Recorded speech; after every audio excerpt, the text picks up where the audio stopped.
Start कीजिए. Start, Meenakshi. Yeah. A pleasant good evening to one and all.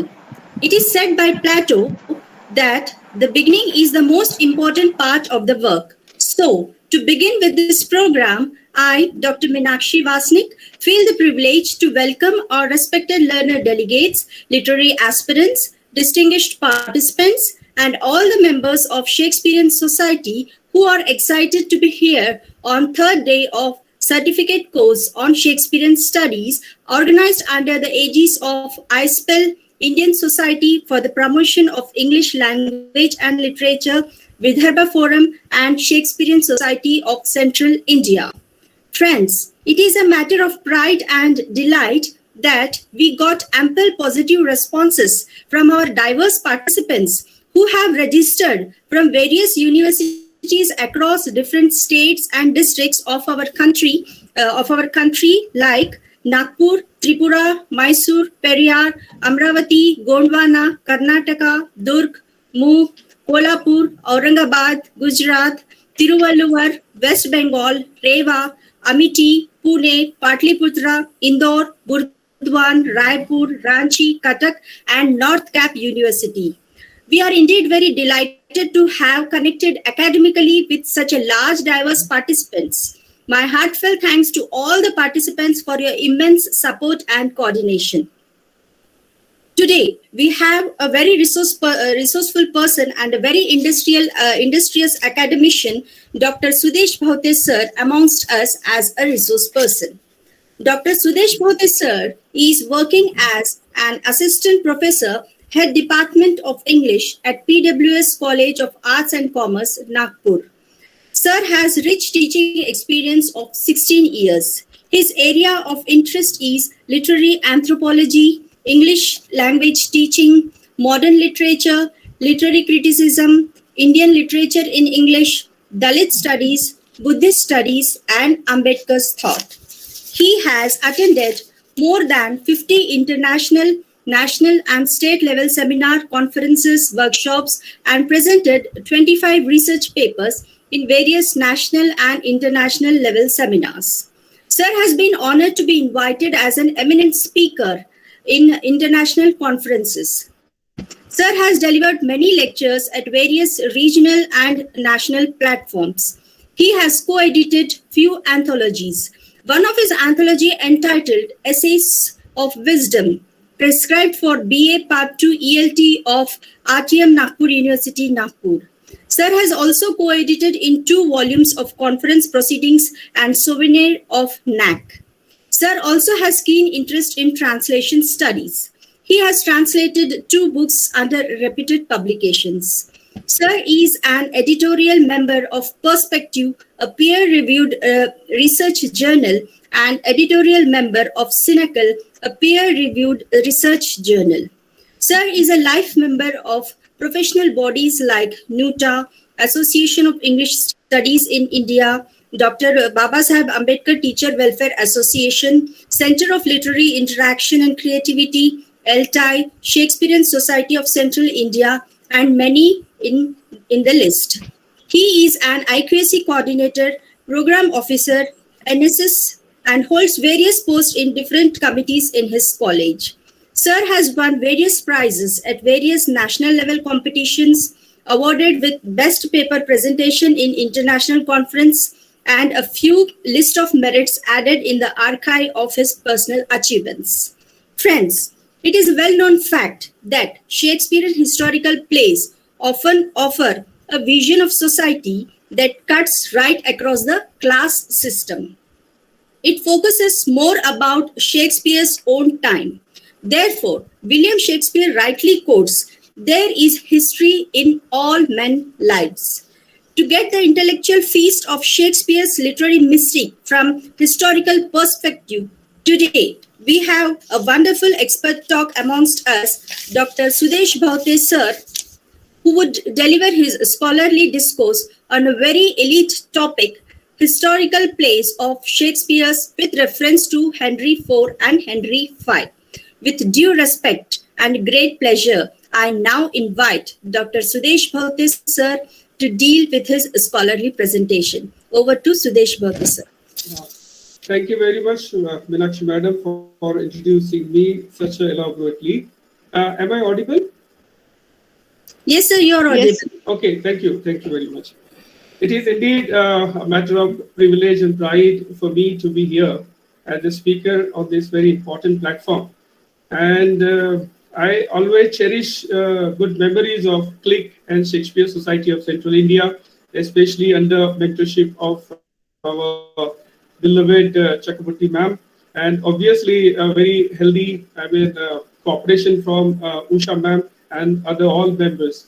And I always cherish one of the very important memory, like Shakespeare certificate course. It was introduced in 2005 in our college, and I was the part of that.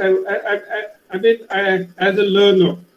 So as a student, I was there, and I still use this as my qualification. Like I did certificate course in Shakespeare studies some 15, 16 years back, and I enjoyed lectures. And afterwards, actually, many a times I become a part of this course and do attended few, sessions in different colleges. And obviously, during those interactions and lectures, I developed this interest to go through some historical plays, because our focus was much on tragedies and comedies. But I thought this particular aspect of historical plays, which I enjoyed personally, it was something missing from that. Curricula. So I myself introduces to Usha ma'am that I would like to work upon this particular aspect last year, and she gave me consent for this, and I tried to gather some information regarding historical plays and pour into my lecture. It's very nice to see Jyoti Patil ma'am over here. Thank you. Uh, Actually, before I go into my presentation, I would like to reveal my interest regarding this particular historical plays of Shakespeare, or chronicle plays of Shakespeare. I am a student of history, especially Indian history.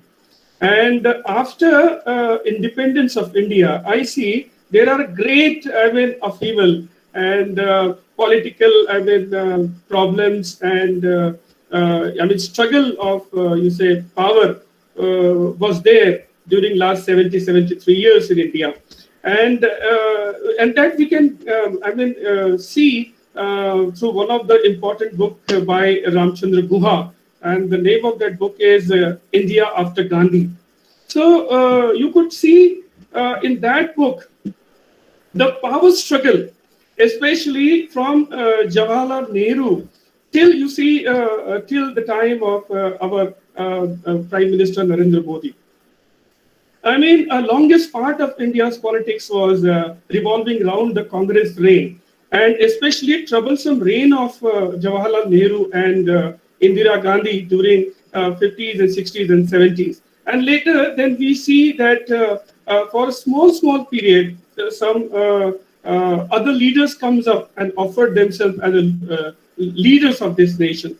So, from you see Indian politics point of view or perspective, you can understand the Shakespearean historical plays and chronicle plays, and you still can find parallels in that. When we go through Shakespearean chronicle plays, actually they covers period from 12th century till 16th century, till the time of Tudor dynasty. And that was the period basically was struggle between it was a struggle for English kings to keep their reign, and there was again a trouble from French, and then there was third factor was involved, and that is the religious factor. Roman Catholic Church was always dominant during that period, and navigating from that, English king has to rule and have to define English country. So those 5, 6 centuries are defining centuries, and Shakespeare is, focusing upon that particular part as to how these kings, suffers, or they tackled the scenario of the contemporary time and how they, faced the contemporary political and social system of the time. The struggle was not that easy. The history was a great history, but history was a bloody history for English kings and English political point of view. So when we go through the entire history, it gives us some lessons, and Shakespeare wanted to focus upon those lessons. And that lesson was certainly revolving around the civil war like situation almost all time, and faced by every king, which were focused in the Shakespearean historical plays or chronicle plays. So on one hand, you see, there was a challenge from the French, nation, and on the other hand, there was a challenge from Roman Catholics, which were constantly been, controlling over the English, throne. So in this way, that was a difficult time to, come out and taking country to a Protestant way, and you see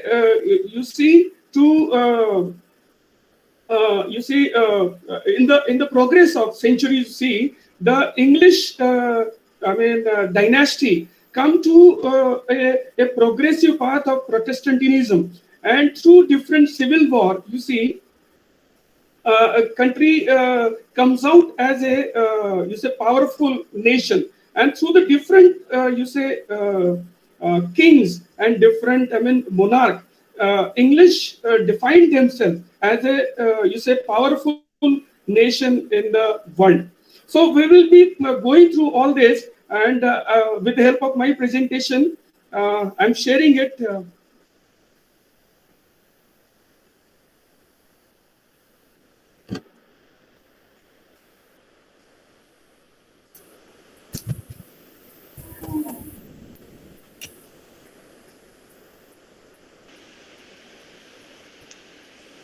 Yes, it's visible.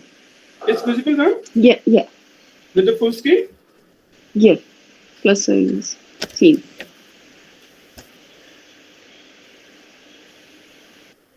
Okay, so apart from Shakespeare's comedies and tragedies, which we all know, Excuse me, Bhavti sir. yes, You just go in the slideshow and make a full screen. You can see each and every slide full on the screen. Slideshow. Start from the beginning. That is on the upper and left, Okay, left side. Huh. slideshow, start from the beginning. Okay. Start from the beginning. Is it visible now? First, you share the screen, sir. First. I have shared the screen. No, it is not visible now. Reshare it again, sir. Yeah. Ah, yes. Now it is visible. Okay. Go on top. From the beginning, you go, sir. There is an option from the beginning. You just From Yeah, the yeah. beginning. yeah.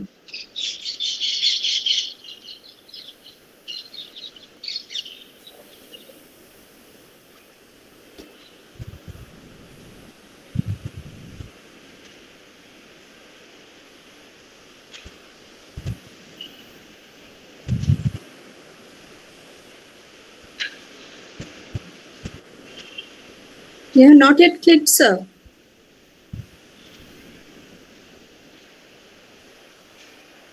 Click the option from the beginning. It is on the upper side. Upper left corner.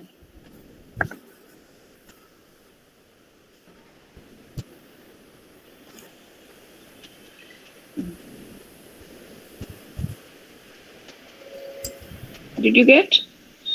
No, ma'am. I'm still It struggling is here on the upper side. It is here. I know, but should I go through my PowerPoint or in the window? Through From the your PowerPoint. PowerPoint. From your PowerPoint, sir. Okay, okay.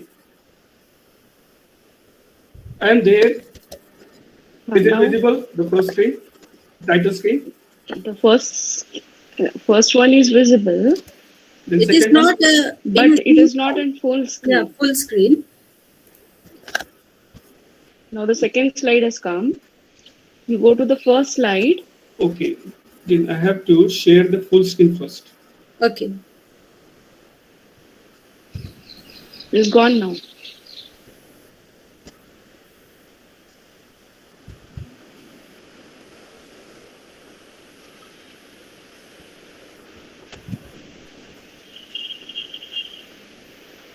Yes.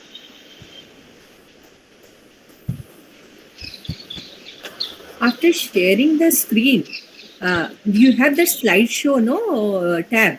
Go to the far end corner from the beginning. Click the from the beginning. The I did that. slideshow will begin. I did that, ma'am. It is on the upper left corner. I know, but actually it's not still. It's not. Maybe. Look, I did the from the beginning. Okay. Mm-hmm. Then my first slide is there. I'm on the second slide. Is it visible? Yes. The Second list of, slide. Yes. The list of historical plays. But still is not full screen. Full screen. Okay. But from me it's full screen. But we can't see it full screen. Sir, before sharing the screen, first you do the beginning one. Zoom it. Before sharing, only you go to this and from the beginning, and then you open. Then there will be option of window. Okay. After slide sharing, you will have a window. Okay, let us continue. Otherwise, if you are finding it difficult, let it be. It is gone now.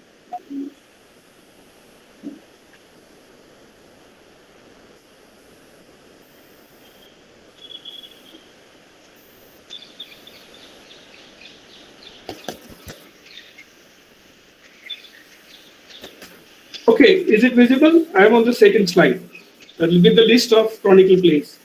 No, the first slide itself.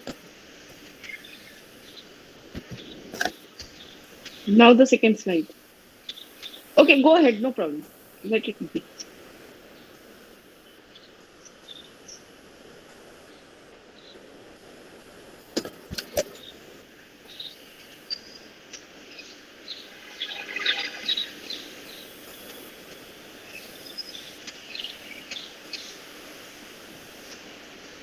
I'm having one message. Meetgoogle.com is sharing a window, and it is asking me to stop sharing. So, Sir, you continue with this. It is visible. Now it has stopped the sharing. It's okay now. Please go ahead. okay. There's no point in wasting time. Yes, exactly.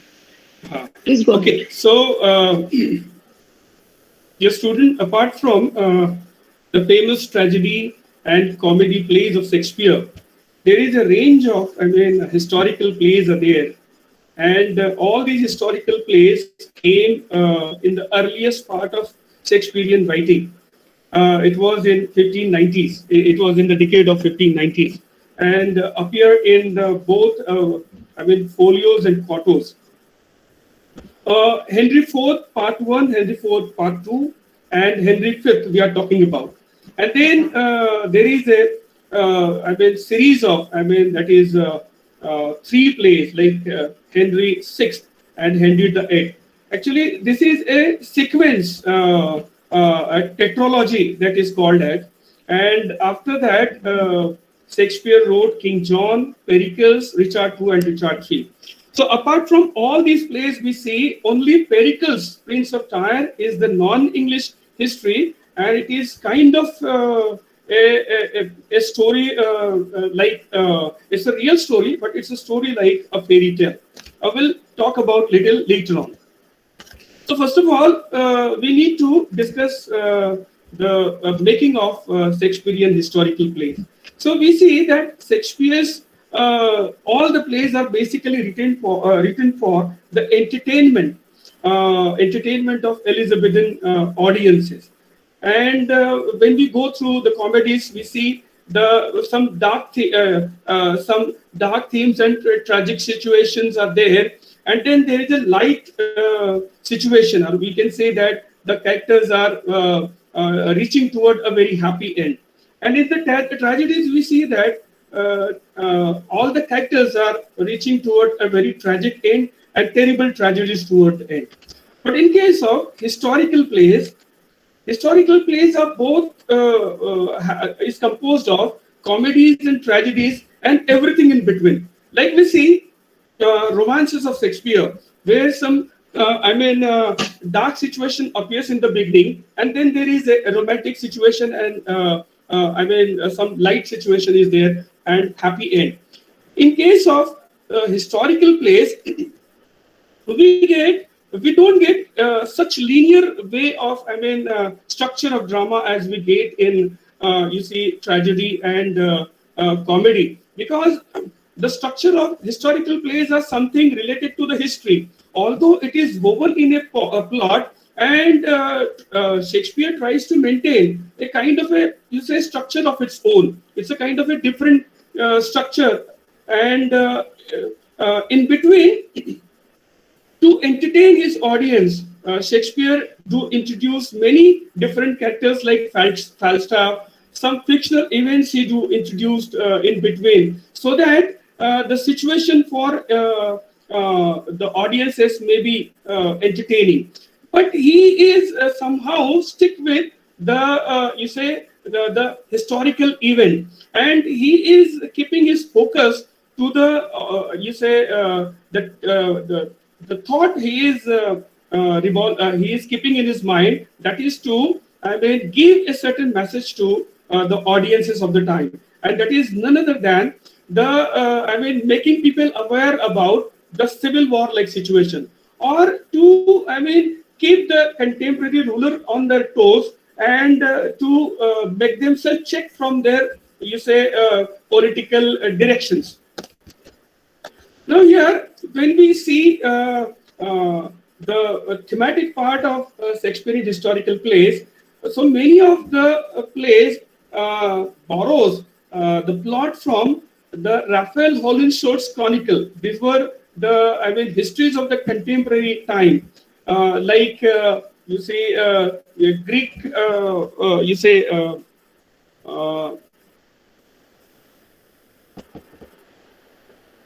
there is one, a popular book is there from Greek, and from which Shakespeare much borrows, a theme for his, dramas. So also he borrows themes from Raphael Holinshed's Chronicles. And here we see the motive of Shakespeare primarily was political rather than individual or social. Especially when we see in tragedies, Shakespeare focuses on a personality, but in case of historical play, Shakespeare focuses on personality as well as the political situation. And this is the reason why you see that we people are, distributing Shakespeare's play into different genres like comedies, tragedies, tragicomedies, and historical plays. But Shakespeare do not distinguish them. They are the plays for him, and he go along with it as per his scheme of writing to entertain the contemporary audiences. So here the Shakespearean dramas deal only with the political matters without straying into other social or metaphysical matters. And when in case of historical plays, we see Shakespeare often distort the chronology. Sometimes a play appears for 14th century, and then again next drama he went back into the 12th century. So he doesn't maintain chronology. Although that you people and you and me have to see the plays in the chronology to see the development of political development of the country. So here basically Shakespeare aimed in his history plays to represent a realistic picture of the past. Like you see the contemporary time, the culture of the people, the tradition people were having, and clothing of people, different celebrations. So you can look into all these in Shakespearean drama. When you witness Shakespearean drama, you can see the contemporary people, different personalities, different characters, and obviously different life situation. So Shakespeare takes us to different, life situation, like from royal family to the, public places, to the, domestic situations of the contemporary time. So you can move into different situation while in the progress of the historical plays we are in. And here, Shakespeare was always looking for the dramatic impact of historical characters and events. As I have earlier maintained, that his focus was always to maintain the point that there is constant a hanging sword of civil war upon English kings and English people. Now, when we talk about the context of historical plays are enormously appealing, and even they are still relevant. I have just in the beginning of my introduction, I have tried to relate it with the Indian politics. So also you can relate it with a different situation. From Shakespearean historical plays, you can have insight into political processes of medieval and Renaissance politics. It was from 12th, 13th century to 16th century. I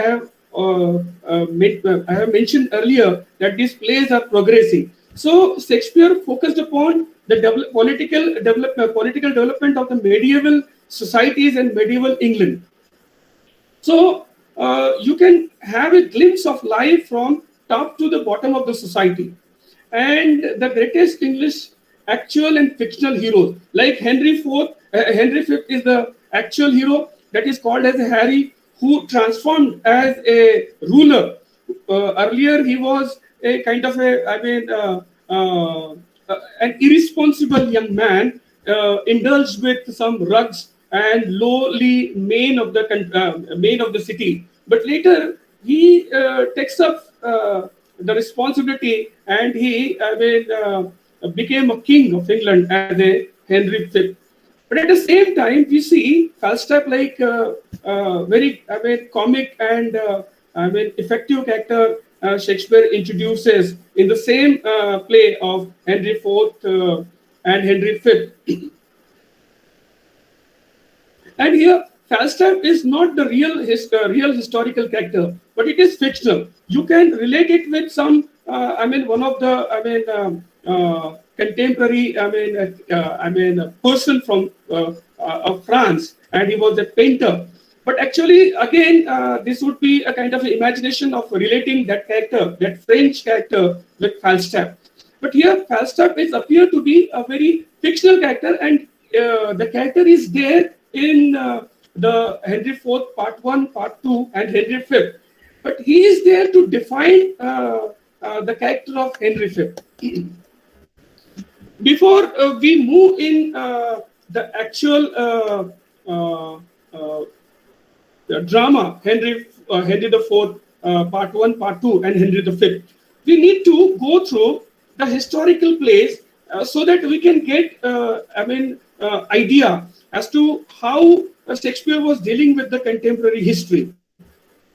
And basically, my interest or intention in this lecture is to develop interest among students for historical plays, because they are somehow gives us more enjoy and entertain us. At the same time, it builds up our historical knowledge. So when we go through Henry VI Part 1, it is covers the early part of the Henry's reign, and Henry VI Part 2 deals with the king's inability to suppress the dispute of his nobles and inevitability of armed conflict. You see, Henry II's reign was quite, difficult time because it was a kind of, upheaval, or you say challenge from different you say dukedom was there, and to suppress that dispute from the nobles, and inevitably, obviously, the armed conflict was difficult for him. So Henry VI Part 2 covers the internal conflict amongst the dukedoms. In Henry VI Part 3, it deals with the horrors of that conflict and deals with the loss of England's French territories and the political machination leading up to the Wars of the Roses. So in this way, you see, England has seen 100-year wars from 12th century to the 13th century. And there was constant war was going on. And during the Henry VI, the king, England lost, much of the territory which was earliest the possession of England. So it lost to, the French, king. And because of that, you say, there was a kind of a conflict appear amongst the nobles, and the country turned into, two political systems like Wars of Roses. And it is a very popular one, and Wars of Roses is also, gives us the time of civil war in England. In the Henry VIII, King Henry listened to Cardinal Wolsey too much and gives him power. Like you see, other kings, they don't give much importance to the church. But here somehow King Henry VIII, he gives, some importance to Cardinal Wolsey, and the power he, got from or received from the King Henry VIII, he misuses it. And in this way, you see, Henry VIII, comes into trouble. Henry meets the Anne Boleyn, his wife. He divorces his previous wife, Catherine, and marries Anne. So here, Anne, who gives birth to Princess Elizabeth, according to Archbishop, prophecies was that she will become a great. So this Elizabeth became the Queen of England, and she was the last of Tudor dynasty. Then there is one more important canonical place there, like King John, and it is a kind of a tragedy. King John goes to war against the French after claims that his nephew should be king instead. It was a time when kings still were having, impression over or control over England, and they would dictate the terms to English king. And here, King John was informed by French king that the kingship should be given to his nephew.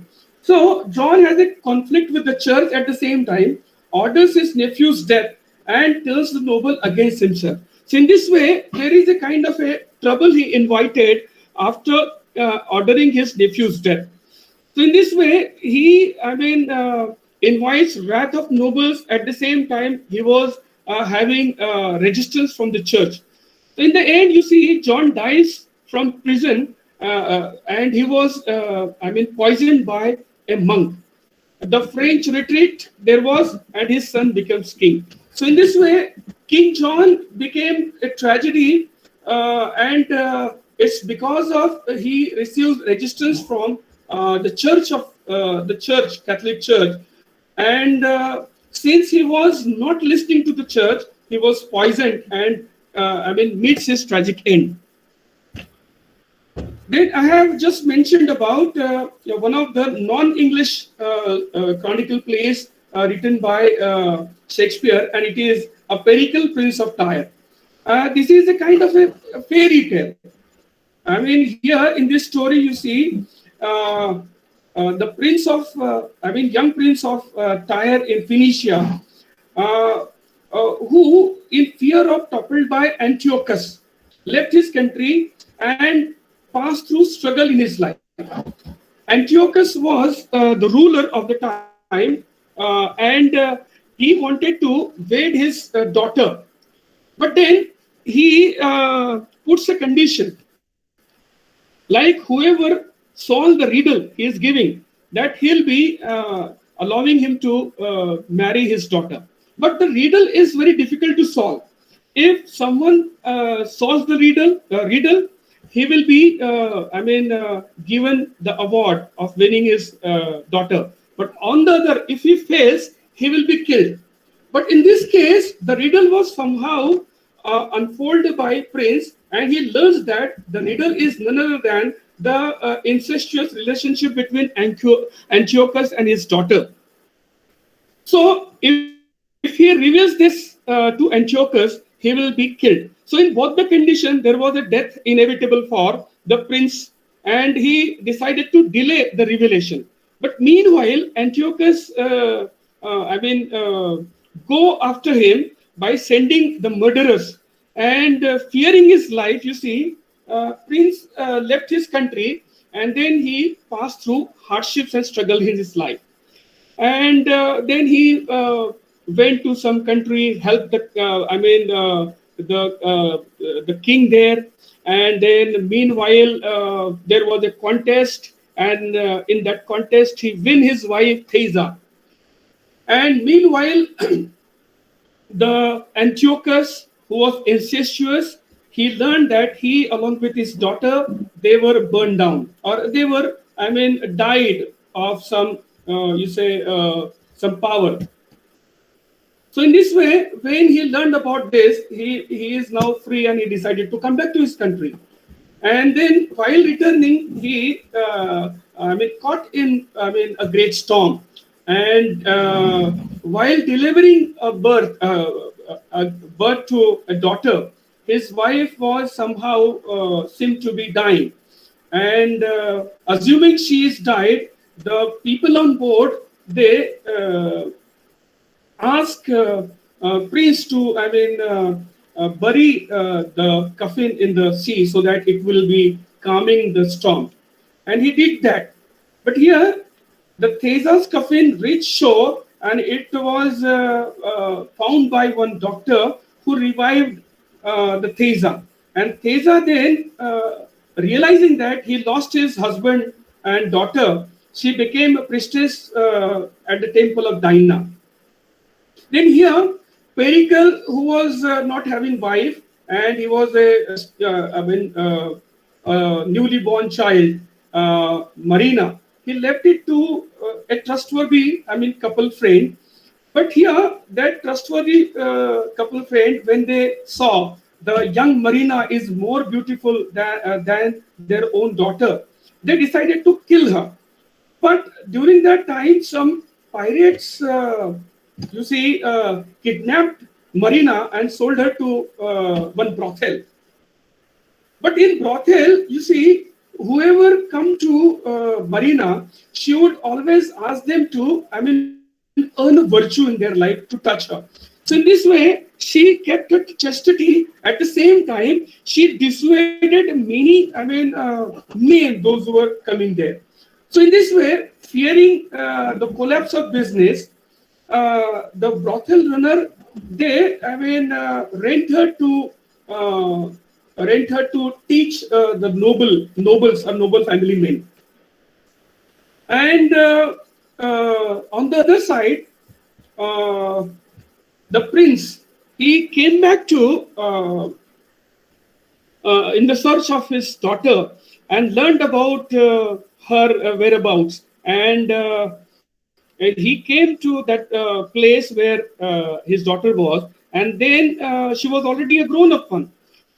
So here they, the prince made the king of the city, and he brought Marina to meet the king of, the prince of Tyre. And here, when father and daughter exchanges their story, they recognized each other. And meanwhile, they meet the Thesa also, because Thesa was also there, and they exchange their stories, and prince recognizes his wife, and wife recognizes him. So finally, the couple, along with daughter, united happily. So in this, historical play, Shakespeare is giving us a very important lesson. Uh, like other plays of structure having like parable, like how a prince or a nobleman passed through, hardship, and finally he is rewarded with a happy life. So here, Shakespeare gives us this kind of a structure over here, and at the same time, he maintains that like evil is punished, like the Antiochus and his daughter, and relationship because of their incestuous relationship, they were, condemned to death. So in this way, in this drama, we get lesson from Shakespeare about moral life. In the next series of Richard II and Richard III, we got a portrayal of a tyrant king like Richard II and Richard III. Is a kind of a anti-hero, or is a kind of a very ruthless and tyrant king, which is portrayed by Shakespeare. And this is also through this drama, Shakespeare tried to, give lessons to the coming king to be, morally sound and must be, clever enough to rule the country. So in Richard II, here you see who banishes Henry Bolingbroke, seizes noble land and uses the money to fund war. So here Henry Bolingbroke is none other than the next Henry IV, the father of, Prince Hall. So here you see Henry Bolingbroke, who was banished, and his entire property was seized by Richard II, and it was funded to the war with Ireland. So here you see when Henry returns to England, he reclaims his land and gathers an army, and he fought a war with Richard. And here you see then Richard was sent to the prison where Richard was murdered. But here we are not clear enough, like as to who whether the Henry Bolingbroke have hand in the murder of Henry II. But at even that, he decided to cleanse from the this attempt, and he decided to go on pilgrimage to the Canterbury. Richard III again is a very important chronicle plays. Talks about again ruthless king. He is jealous and crippled. Richard of Gloucester wants to be king of England and uses manipulation and deceit to achieve his goal. So he would go to any level. Okay, so in this play, Shakespeare gives us, murders after murders, even murders of young child like 12 years old. So in this way, this drama gives us a very bloody history of English throne and Richard III's intention to, be there as a king. So here he murders his brothers, nephews, and any opposition to become King Richard III. So in the end, you see Henry Richmond raises an army, kills Richard in the battle, and becomes King Henry VII. So in this way, these are the chronicles from where we learned about, you see, the political situation, and Shakespeare gives us the political, cultural, and the time, contemporary time. At the same time, he gives us the glimpse of political conspiracies and political games of the time within the family, and challenges from different dukedoms or from different provinces of the time. But at the same time, you see, throughout these 4 or 5 centuries, England was progressing. So during Henry IV, English became official language of the country. Before that, you see, Norman language was there, and then French became the official language. But during the time of Henry IV, English became the official language. During Henry V, England became the strongest military power, because Prince Hall, though he was earlier a kind of an irresponsible young man, but later on, you see, he became a very strong king. Henry VI is a disputed king of the France, and again, and he is related to the War of Roses. During Henry VII, we see there was an end of civil war in the England, and during Henry VIII, England became world superpower. And immediately after that, we see the last of the Tudor dynasty, Queen Elizabeth came to the throne, and England became center of European power politics. And during this particular time, you see England, set different colonies in different parts of the world. So the expedition or the merchandise of England became, very powerful during this period of Queen Elizabeth. So while we go through the different reign of the king, we get the glimpses of political power and you say conflict, and through which how England is negotiating themselves as a country. So earlier we see in 11th century England seems to be weak country, and it was lost battle to the Normandy and later to France. But later on we see England became powerful, and it is not only became powerful, but it became a center of Europe during Queen Elizabeth's time. Now we will go through the plot of Henry IV and Henry V.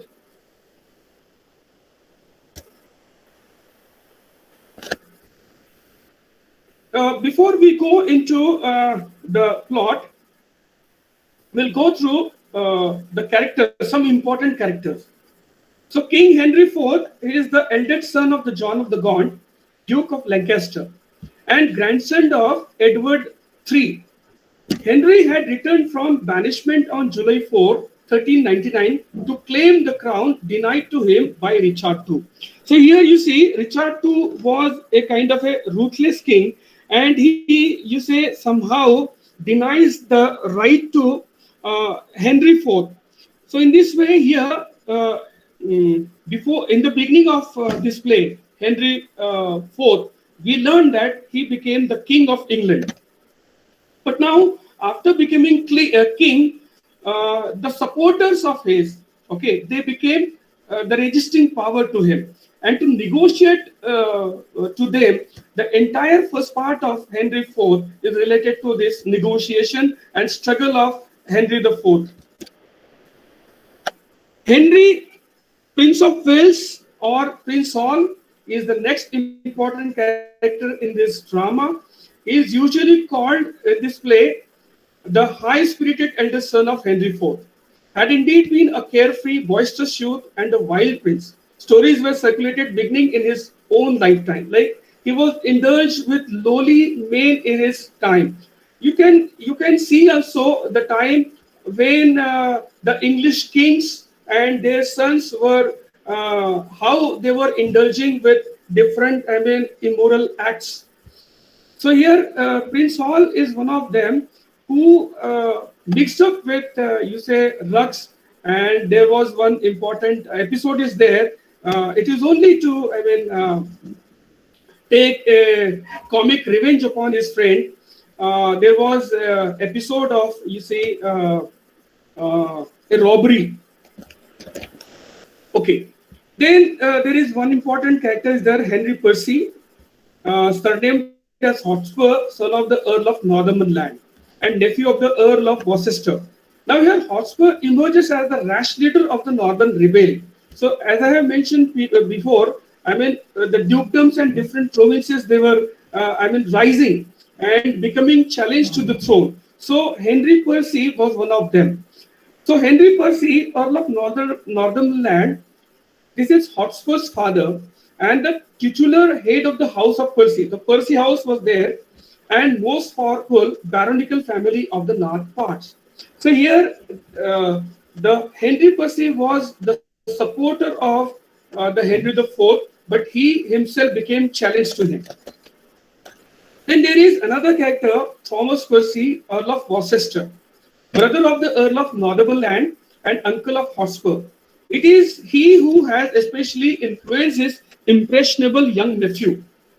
And then Owen Glendover is first referred to as the irregular and wild Glendover. He was a Welsh nobleman descended from Llewellyn, last of the Welsh kings. He defeated and captured Edmund Mortimer, Earl of March, who married one of the Glendover's daughter. And then there is Edmund Mortimer, Earl of March of Mortimer, is presented as the son-in-law of Glendover, the brother-in-law of Hotspur, and claimant to the throne of England. So he is one of the claimant of the English throne. Then there is Prince John of Lancaster, younger brother of Prince Hall. He appears in the very first scene and on the battlefield of Shrewsbury, where he is distinguished of his courage. You see, when we go through any of the drama, you will see the different, royal families are there. From 11th century till the time, you see different families are there, those who are ruling the England. And in each play, many of the families come together in struggle or in clash. And Shakespeare very skillfully, he, gives the vision of time as to how these, royal families are there claiming their share or claiming their right to the throne. Then there is one more important character that I have mentioned it earlier, like Jon Foster, and this is a fictional character in this drama. It has no historical base. It is hired from some imagination by Shakespeare to develop some comic instances in the drama and to give entertaining qualities. At the same time, the appearance of or the presence of Jon Foster is defining the personality of Prince Hall. And in this picture, you could see this is the contemporary political map of the Britain, where the different provinces and neighboring countries like Ireland, Scotland, Wales, they are all there, and the different families like Douglas, York, Lancaster, Gloucester, so Cambridge, Berkeley. So these are the different royal families are there. Ruling different provinces. So this is a very representative map of the medieval England. Now, let's move into the plot of Henry IV. So in the part 1, this main plot is about the rebellion of the Percys, the northern baronical family who had helped Henry depose Richard II and become a king. So here Percy family is there, one of the royal family of England. So they help Henry IV in becoming king. And you see they have a role in also killing the Richard II. So here the Percy family, they are joined by the Scottish Earl of Douglas, Edmund Mortimer, Earl of March, claimant to the throne, and Owen Glendover, a Welsh noble. In the part 1, Act 1, we see King Henry IV. He is somehow, anxious, and he see these resistance are quite, difficult and difficult to negotiate. So this is on one hand he is having trouble with, but on the other hand he is having trouble with his own son Prince Hall, who spends time in the travels and seems to be carefree and irresponsible. So here you see in the beginning dialogue of King Henry IV, he shows his concern for his son. At the same time, he has concern with the growing problem from around, and especially those who were closest to him, like Percy family, they are now troubling him around. So in the Act 1 itself, King Henry IV argues with his former ally Hotspur. So there was a hot discussion, hot debate was there. And here, angry Hotspur gathers a rebellion. So he saw as to who are opposing Henry IV. And he gathers them all against the Henry IV. So that Hotspur was eyeing on the throne himself. So here, Henry IV's cousin, Edmund Mortimer, had been captured by Owen Glendover, a Welsh rebel. And there is also fighting in north between the Earl of Douglas and Harry Hotspur. So in this way, the different, dukedoms, they were fighting for, you say, their own, issues, or especially they were trying to become powerful so that they can, check the main king of the England. In the Act 2, you see, there is a very comic scene brought by Shakespeare. Again, you can see it as a very entertaining part of the drama. In the first part, you see, Shakespeare gives us the political unrest of the time. And at the same time, in the Act 2, Shakespeare brings some comic relief or some comic, element, entertaining element to the audiences. And here you see there is a plot woven by Prince Hall along with his friend like Point and Badoloff and Neame.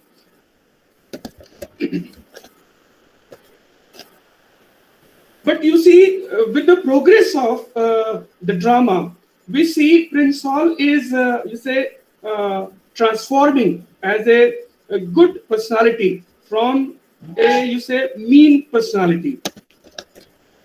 In the Act 3, you see, it was the time when England was into civil war. And it becomes very serious as Hotspur joined his father in making an alliance with the king's other enemies. So all of them are jealous of King Henry's growing power. And on the other hand, they were earlier happy that King has no, powerful, successor to succeed his throne, because they see Prince Hall and his younger brother, they were not eligible to carry the power. But you see, very soon, Prince Hall shown his vigor, or he shows his, intelligence to become a king. So with this, Percy family and Hotspur become, insecure of.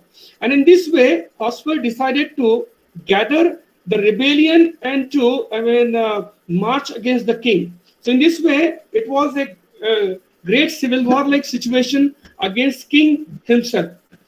So in between, we see Hall returned to his father to make peace with him. Earlier, you see, father and son, they were not having good terms.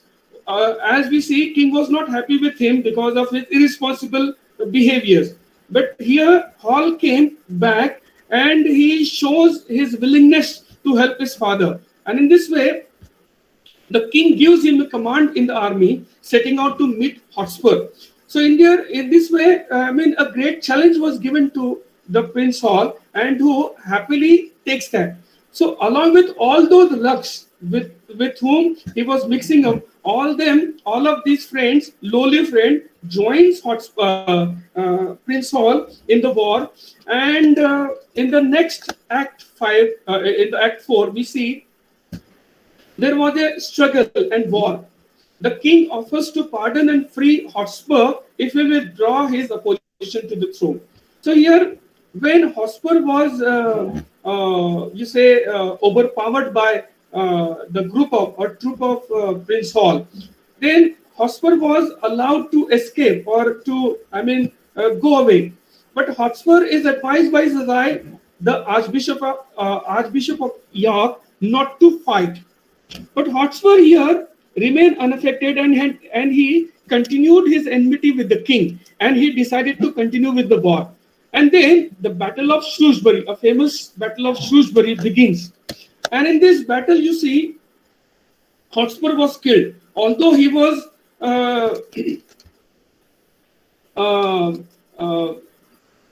he was advised not to fight war by Archbishop of York. But in spite of that advice, he went into war, and in that war he was killed. At the same time, Worcester, who was one of the challenge for the king, he was also killed in this war. The king's forces win the day, we can say, that was the time in the leadership of Prince Hall. They win over their opponents. And in this way, Hall also caught hold of Douglas, but he freed him. So in this way, Henry IV divides his forces to continue battles the rebellion. So here the drama concluded, but here drama concluded with the note that this war against rebellion will continue, and here the Prince Hall will lead the army. So in this way, within one drama, we could see there was a transformation of character of Halls from a lowly character or irresponsible characters to the leading character, and he is preparing himself to be the king of the time. So this drama continues in the next part too, and this part is the play is none other than the extension of the aspect of Henry IV Part 1. And this drama focuses on the plot, is on the Prince Hall's journey toward kingship and his ultimate rejection of Falstaff. So in the Part 1, there was a friendship and help of Falstaff to Prince Hall. But when in the Part 2, we see they are parting away from each other, because if Prince Hall remain indulged with, involved with lowly friend, so his image will not be good for the public, and public won't be able to carry his image as a king. And this is the reason why Hall decided to part from his all the friends. So towards the next part of drama like Henry V, we see he denies to recognize Falstaff. And then there was a reported Falstaff was dead somewhere.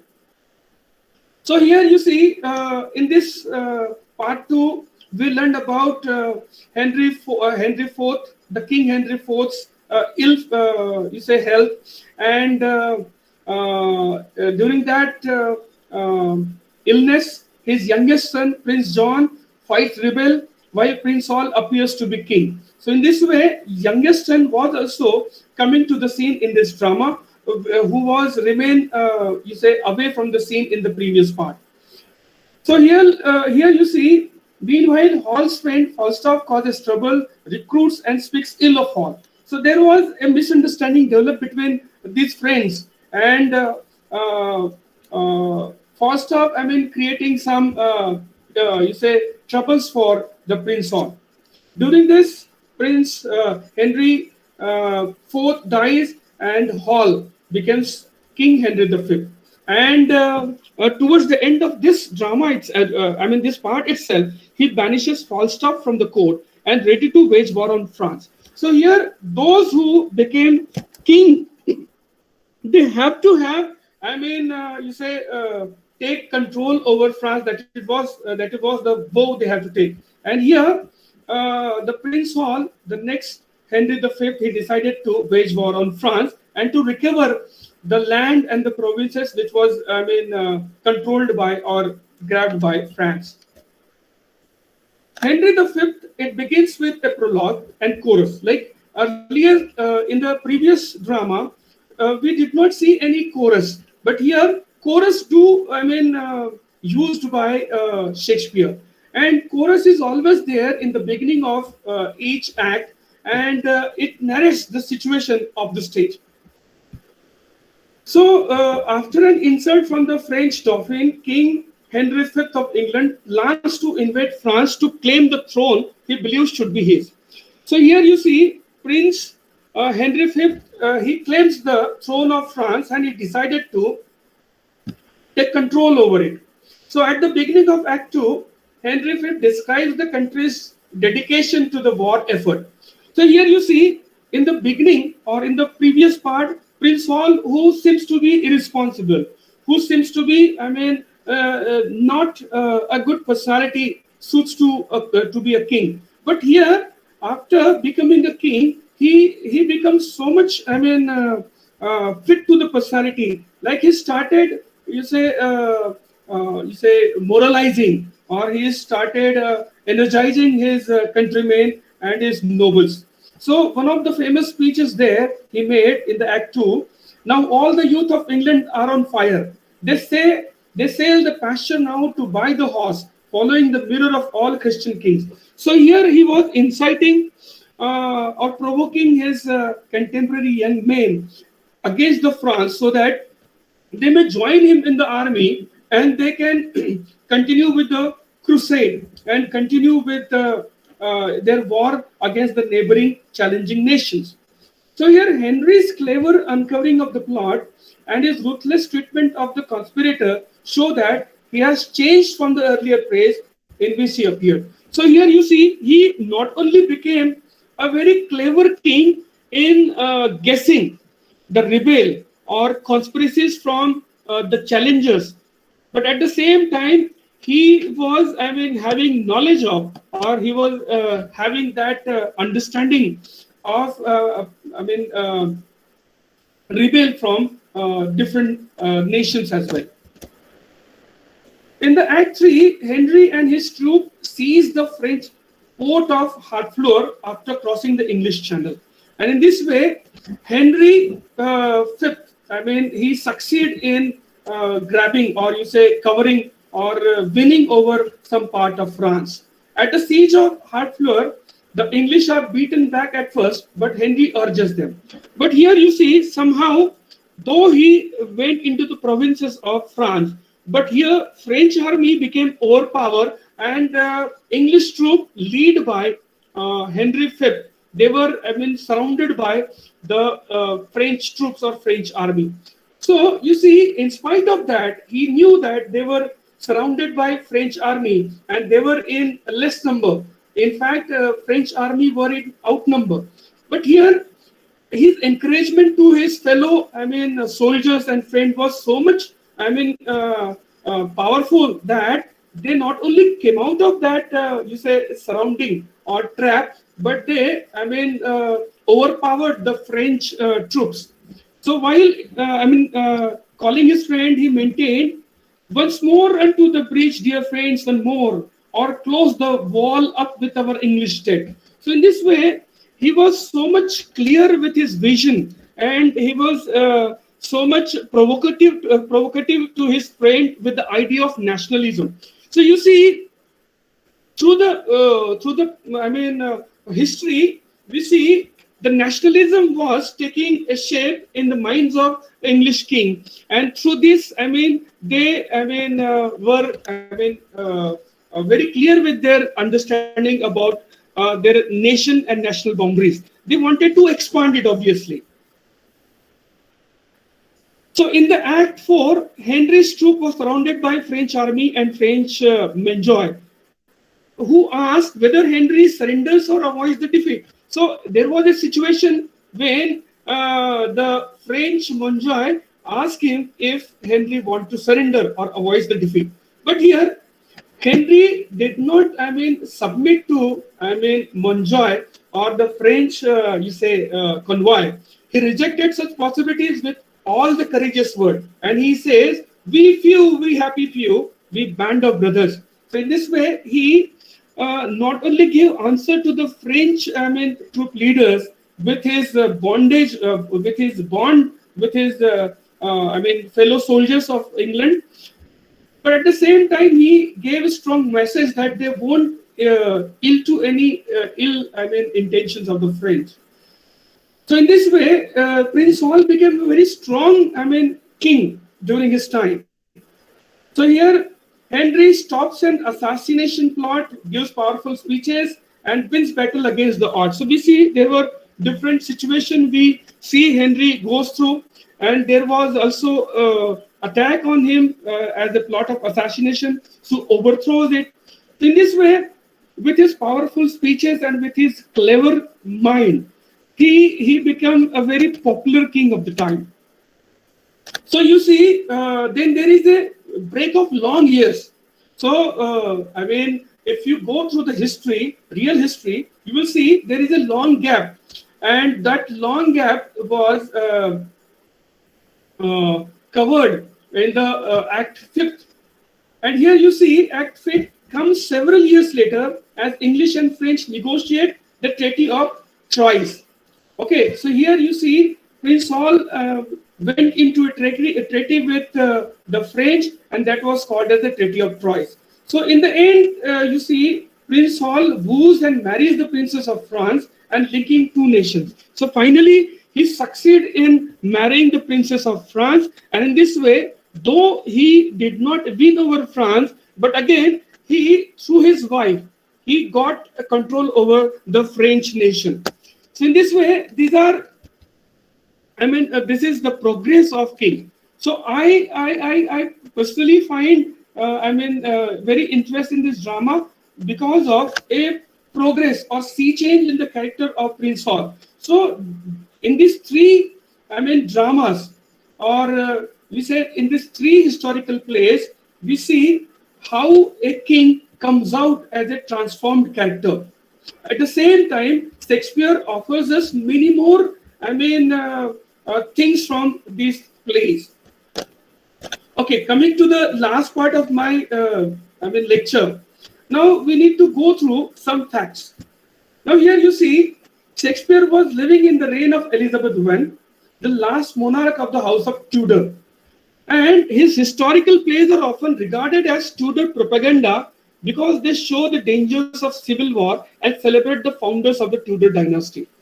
You see, last 5-6 centuries were bloody histories for England, and Tudor dynasty doesn't want that bloody history to retain, and there may be a challenge came from other royal family to claim the throne, and in this way making a kind of an air amongst masses and giving the historical glimpses as to how these civil war and conflict among the royal families torment or torn country into parts, and the progress of the country was standstill. So in this way, through these chronicle plays, it was a kind of a Tudor propaganda, as we can say. Shakespeare tries to treat people with the idea that civil war is always there, hanging like a sword. In the Richard III, he depicts the last member of the rival House of York as an evil monster. So here you see, by creating Richard III and Richard II also, you see, Shakespeare tried to, show a wrong side of, kings as to how they became, unpopular among masses. So what were the reason? So through the, evil, personality, and portraying that personality in the drama through different murder and conspiracy against the family members and different royal families, Shakespeare tries to give such even picture of families, how they are, defiling the country. In portrayal of his successor, like Henry VII, is a glowing term. So Henry VII is kind of it's a remedy to the Richard III's reign, which was evilsome. So here, in the political bias is also clear in Henry VIII, which ends with an effusive celebration of the birth of Elizabeth. So here you see, birth of Elizabeth was a kind of a new era to begin for England. And from there, they saw that England could go through progress, although this doesn't happen. Because after Elizabeth, James I came to the throne, and then Charles I came to the throne. And during Charles I, you see, there was again a kind of a civil war-like situation came. And in 1648, Oliver Cromwell, who rebelled against the king out of his wishes, and then he controlled the country for some 12 years until Charles II came back and restored throne in 1660. So you see, again, Charles II, he wanted to give his throne to his younger brother, since he was not having legitimate son to, succeed his throne. So he wanted to give it to the James I. But James I was a follower of Catholic, and this is the reason why the nobles and country doesn't want him to inherit. So in this way, again, a civil war-like situation was there. Out of, his control or power, Charles II hand over his reign to his younger brother, James I. who came to the throne in 1685. But then there was a bloodless revolution, happen. And through that bloodless revolution, again we can say that was a kind of a civil war. And the throne was went to Williams and Mary in 1688. And from there you can see there was no, problem was seen to the throne. So after Prince William and Queen Mary, who came to the throne in the year 1688 onwards, you say the problem were quenched somehow, we can say. But again, you see that is the success of Shakespearean drama. We can see that further the kings and rulers they do have this knowledge of their previous conflicts and previous civil wars to learn lesson from. So here you see, by nostalgically evoking the late Middle Ages, these plays describe the political and social evolution that had led to the actual methods of Tudor rule, so that it is possible to consider the English history plays as a biased criticism of their own country. So you can see that from Shakespearean play, you can have a criticism of its own rule. Now, what we do learn from the history plays, this is the last point we have to discuss here. The plays dramatize 5 generations of medieval power struggles, okay, from 12th century till 16th century. You know? So here, Shakespeare gives us the chronicle of the political situation of 5 generations. And these history plays question the morality of seizing power from a rightful monarch.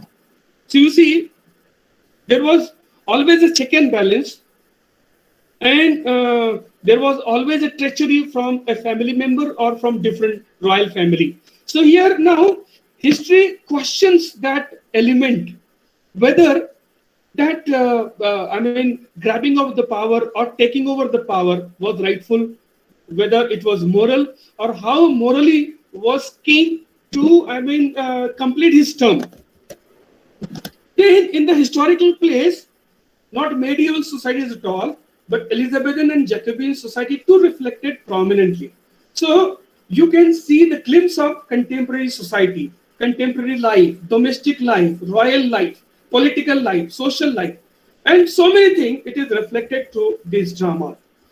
Using historical figures and events, what Shakespeare was really doing was writing about the politics, entertainment, social situation of his own time. And then last, a major feature of Shakespeare's appeal to his own generation was recognition, something Shakespeare exploited relentlessly. So here you see Shakespeare's intention was to evoke his own generation and to make people aware about, especially he wanted to make the royal family aware about the civil war or causes for it, and how these conflict led country into troubles. So this is how Shakespeare has different motive by portraying his historical chronicles. But at the same time, I see these dramas you can learn great lesson, and especially these are the lessons for the rulers. I think with this I am coming to the conclusion, and my intention was to generate some kind of interest in student for historical plays. I think it might have been successfully be done. So with this, I conclude my speech, and I'm thanking organizers for inviting me to deliver a talk on this subject. Especially, I'm thankful to Madam Chakravarti, who is the president of SSCI and CLIC, and I am thankful to Usha Madam, who is a great supporter and a friend of mine, and Manisha Madam, Jyoti Patil Ma'am. I'm thankful to all of them. With this, I'm concluding my speech. Thank you all. Thank you, sir, for your stalwartly presentation. Your presentation intended to build historical knowledge of Shakespearean era You highlighted that Shakespeare's historical plays are the sources taken from Raphael Holinshed's Chronicle, which is very noteworthy. Shakespeare historical plays focuses personality and political situation is the main punch of your discourse. You said during Henry IV, English language flourished in England. During Henry V, England turned into strongest military power, and during Henry VIII, England became a superpower. Thus, Shakespearean historical plays shows different status of development of England, which is important to note down. You have wonderfully excogitated the various historical characters from Shakespearean historical amphitheater like Antiochus, Richard II and Richard III, Henry IV, Edmund Mortimer, Prince John of Lancaster, Sir Jon Foster, who appear to be very unique from both the ends of political and social strata.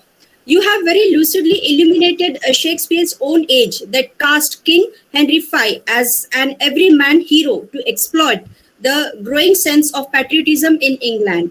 On the whole, the crux of these specific historical plays are grouped with the story of King Henry and the challenges he had overcome to become a true king. Thank you very much, sir, for your enlightening session. Thank you very much. Now we have an exclusive interactive question and answer session to satisfy the intellectual quest of our esteemed participant.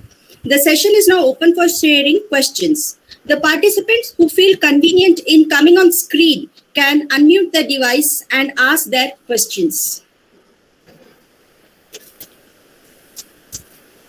Sir, there is a question from Dr. Meenakshi Kulkarni, sir. Kulkarni madam, she asks, what is a good order to start reading Shakespeare historical plays for a novice?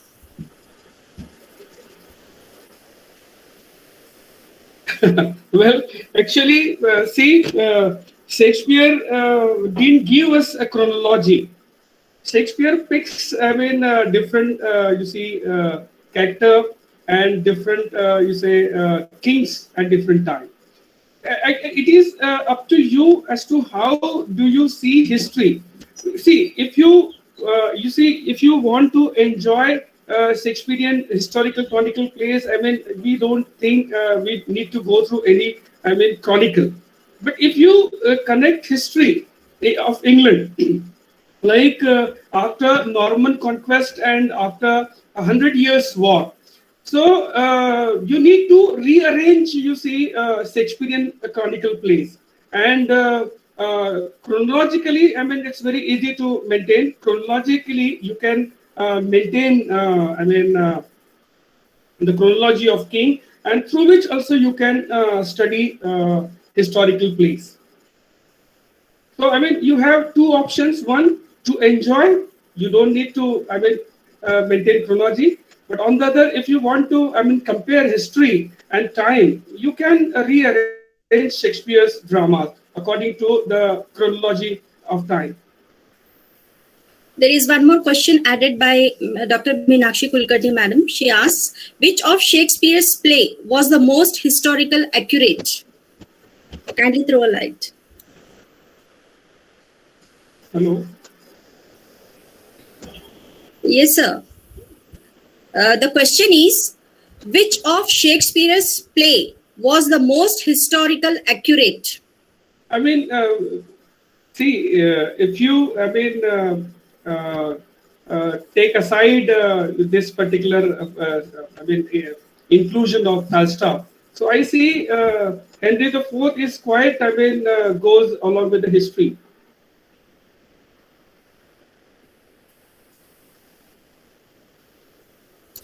If any participant wishes to ask any questions, they can unmute their device and put their questions.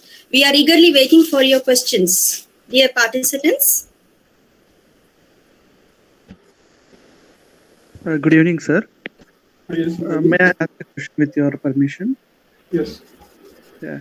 Sir, Shakespearean plays, I think they are, the things, whatever we have discussed so far, as far as the historical plays are concerned, are they anti-Marxist or anti-social in a way? Because they have not portrayed common man in Shakespearean plays. We have not seen any common man's reference there. Please enlighten me, sir. I mean, I mean, we can't say that actually a common man is out of Shakespearean plays. There are many, I mean, characters are appear there. But again, you see, some characters are in focus, like in tragedy, Hamlet, King Lear, they are in focus. So in that case, I mean, some characters remain subordinate. But in case of comedy, some, I mean, common men do come to, you say, front. So we can't reject this possibility like common man is not there in Shakespearean plays. But again, this is a matter of a discussion and debate if you, I mean, apply Marxist theory to Shakespearean plays. It will be interesting one.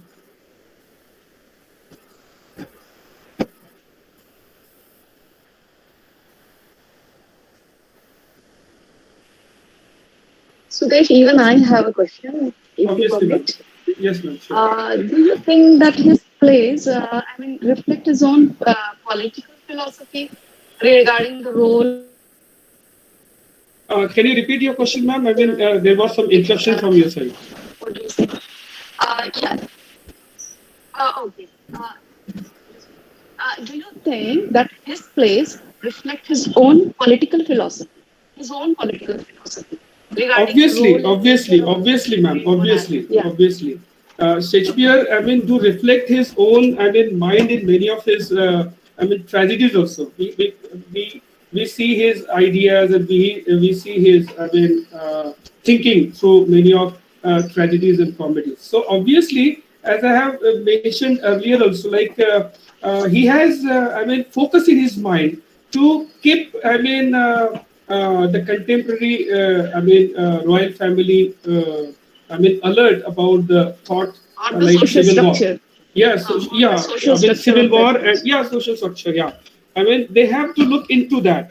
And I mean, negligence we have seen England, I mean, paid heavily. Like during last 4 or 5 centuries, negligence by some of the kings, where they were indulged with their self, I mean, image or you say self desire, and different ways. So I mean, country paid heavily.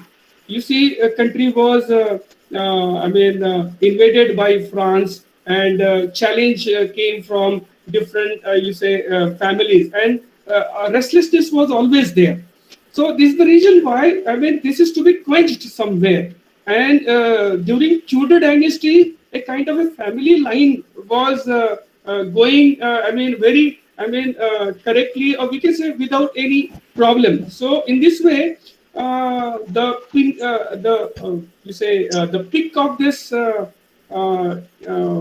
history was the time of Elizabeth. So Elizabeth was there. During that time, we see England was, I mean, passing through a very great time. I mean, somehow they managed to resolve their issues. Somehow the problems and resistances came from different royal family. They somehow, I mean, quenched. And in this way, they got a way, like there is a way out, and country can, I mean, become a very powerful.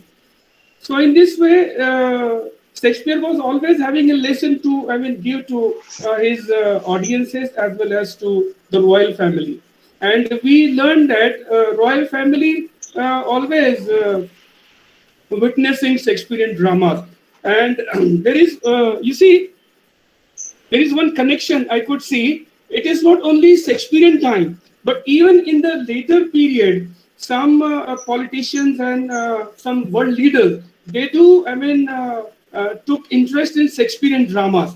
But there is one, I mean, a very interesting fact I came to know about Abraham Lincoln. Like Abraham Lincoln was very, you see, fascinated with Richard III. And somehow he witnessed that drama many a times, Richard II and Richard III. But during that time, one of the, I mean, you say, artist, Shakespearean artist, who was a dramatist and Shakespearean artist and has found a very big family of drama. So he found Abraham Lincoln was a kind of an anti-hero, and he was going along, or he was kind of a similar to Richard III. And with that, you see, he assassinated Abraham Lincoln. So you see, Shakespearean hero or Shakespearean, artist, he became a murderer of, Abraham Lincoln. Anyway, but this is a very distorted, lesson someone took from, Shakespearean play. Anyway. Okay, thank you so much. Something that I thought you could consider it as an input, or you can I mean, am I Jyoti, audible? no, Am I audible? Okay. Actually, you talked at length. I really congratulate you. It was really a very, very extensive study of historical plays of Shakespeare. And Shakespeare has done wonders with the Holinshed Chronicles, considering all these stories and taking them into beautiful stories. That is really wonderful. But do you think that it can be compared with his Roman plays? They're also histories, Roman histories. So, do you have any take to that? Yes, ma'am. Yes, yes. Actually, here in English chronicle plays, we were dealing with English history, and when Shakespeare, takes Roman plays. Actually, they are also having little concern, or connection with history. But what I see them as a tragedies. They are quite going parallel with English tragedies like. Hamlet and other, King Lear and other. So the structure of the Roman plays were quite tragic. Going parallel with the tragedy of Shakespeare. So obviously they are related to history of Greek, but at the same time they are, somehow kind of a tragedies of Shakespeare. For me. Yeah, because you see, Shakespearean tragedies are categorized in a different compartment and historical plays. So, what kind of a difference you see between tragedies and historical plays? See, historical play, ma'am, have both the elements. In the beginning of my, talk, I have mentioned it has both the element, having tragedies and comedies. Like you see, tragedies means king made some tragedies. They became part of some conspiracies by other family members, or you see, they somehow meet some tragedies. And during this, you see, from the ruthless king like Richard III, who go on killing youngest member of the family who could be the next king. So in this way, such you said tragic part also, covered by Shakespeare. So in this way, you get the glimpse of tragedy, and then there are some comedies like Falstaff, like events are involved, and there are some more situations are there in different dramas, which gives us some comic elements. So you can get both. At the third, you say you are getting along the history of England. So this is the third important element there. So you can see historical plays for both. It's entertaining, it's comic, it's tragic, and everything else. Okay. Any questions from participants?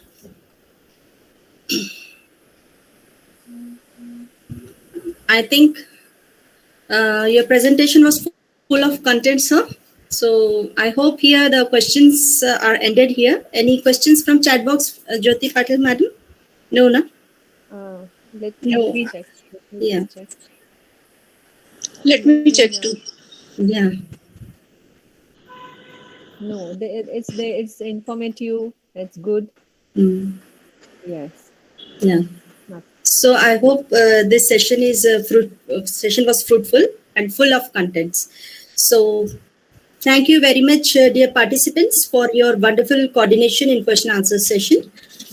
It is said, no duty is more urgent than of returning thanks. So here I deliver the vote of thanks.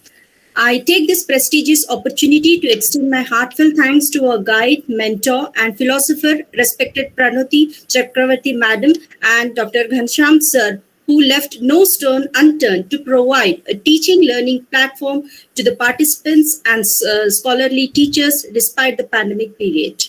I express my deep sense of gratitude to today's resource person, Dr. Sudesh Bhaute Sir, for his infallible guidance to enlighten our esteemed participants. I extend my heartfelt thanks to Dr. Usha Sakure Madam, Dr. Jyoti Patil Madam, and all the members of Shakespearean Society and iSPELL for their constant support to give a right direction to this literary voyage. I express my deep sense of gratitude to our wholehearted and enthusiastic participants for their high-minded connectivity in today's session.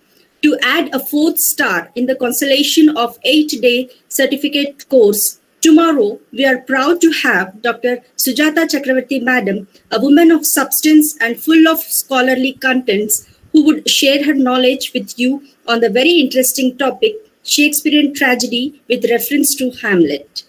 It is said, in every end, there is also a beginning. With this optimistic note, and along with the consent of Chair and Organizing Committee, I hereby declare the end of this program. Stay home and stay safe. Thank you. Thank you. Thank you, all. Suresh. Thank you all. Thank you, ma'am. Thank you. It's good to see you on the screen. Thank you. Nice. Your blessings always are there.